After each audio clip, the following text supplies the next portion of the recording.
Thoothukudi TSF grand பிளாசாவில் Christmas cake தயாரிக்கும் விழா வெகு விமர்சையாக கொண்டாடப்பட்டது.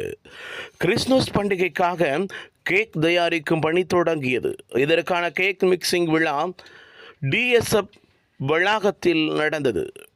டிஎஸ்எஃப் குழுமத்தின் நிர்வாக இயக்குநர்கள் அன்பழகன் மற்றும் சந்திரா மனோகரன் ஆகியோர் தலைமையில் சிறப்பு விருந்தினர்களாக ஜெயா, அன்பழகன், தீபிகா, ரேச்சல், கேசியா உட்பட பலர் கலந்து கொண்டனர்.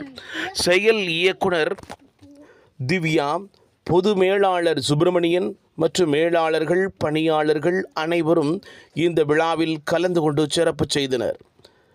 கிறிஸ்துமஸ் கேக் தயாரிப்பதற்கு உலர்ந்த முந்திரி பழங்கள், உலர்ந்த அத்திப்பழம், பாதாம், முந்திரி பருப்புகள், வால்நட், செர்ரி பழம், black currants, red cherry, apricot, lemon rinds, tutti frutti, orange peel, அத்திப்பழம் மற்றும் பலதரப்பட்ட உயர்தரமான ஸ்பைசஸ் சேர்க்க வேண்டும். இதில் உள்ள இனிப்பு தன்மையானது கேக் கெடாமல் பாதுகாக்கிறது.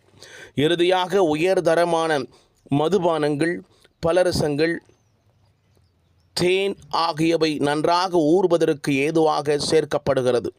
பின்னர் பல கலவையானது மிகப்பெரிய காற்று புகாத கொள்கலனில் வைத்து பாதுகாப்பாக மூடப்படுகிறது.